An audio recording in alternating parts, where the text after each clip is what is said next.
बनाएको आज। पापा चाहिँ बिमारी हुनुहुन्छ आज, अलिक सन्चो छैन। आज मम्मीले बनाउनु हुँदैछ।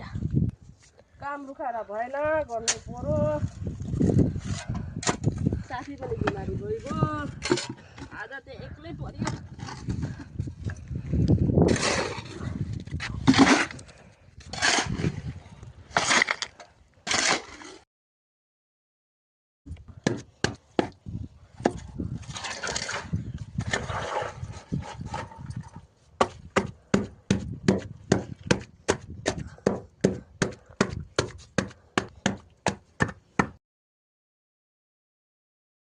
कोही लगाउनु हुँदैछ अहिले मम्मीले।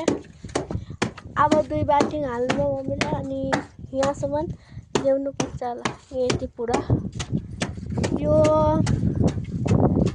एक रुम भइसक्यो, अरू यो पनि भइसक्यो, यो चाहिँ हिजो हालेको यसै। अनि यो रुम अनि यो रुम छ। अब हिजो मम्मीले हाल्नुभएको यति पुरा मम्मीले हाल्नुभएको।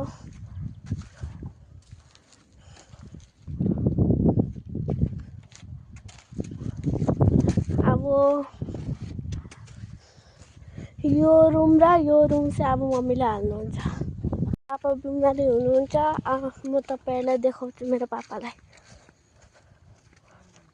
हेर्नुहोस्, मेरो पापा यहाँ सुतिराख्नु हुँदैछ, बिमारी हुनुभएको छ। हेलो दर्शकबिन, म चाहिँ अलिकति बिमारी भएको छु, किनभने मैले सकिनँ। मलाई चाहिँ यो अहिले भन्दै म बारेर बसेको छु। मलाई चाहिँ सानो खालको माई निस्केर म बारेर बसेको छु। 3 दिनको लागि मैले के पनि गर्न सकेको छैन। दर्शकबिनहरू नमस्कार गर्दैछु, हेरिदिनु होला मेरो भिडियोलाई, धेरै धेरै सेयर गरिदिनु होला।